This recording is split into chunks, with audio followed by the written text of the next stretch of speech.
Perkins Good Earth Farm. We are looking at a hand crimper. This is video 2, and here you have your rope and your string, and then I added this board for leverage and so that I could press easier.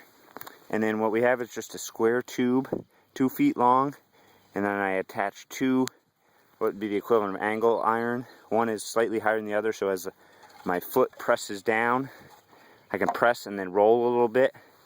And I wanted to show you guys the motion that I use. So here's an area that just got crimped, and I was wrong about the dough stage in terms of being easiest and getting the most effective kill.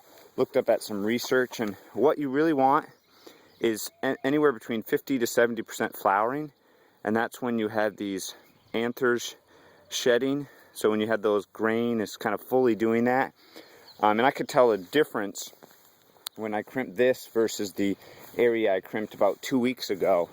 This was much easier to crimp, stay down. I went over this area once, so here's kind of my motion here that I use.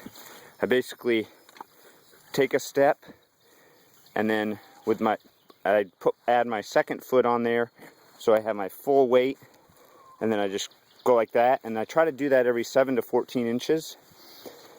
So it's a little tedious, but 2 feet long works much better than 3 feet, because this is a lot of mass to press down. Because this was about how thick the stand was, about 4.5, 5 feet tall. That's a lot of biomass to set down. And what I'll do here in this area is I'll plant bush beans in 2 rows. And so it is May 23rd, and I'll seed those today. I'll just part a little slot and then push my 1-row push seeder through here. We'll see how that goes.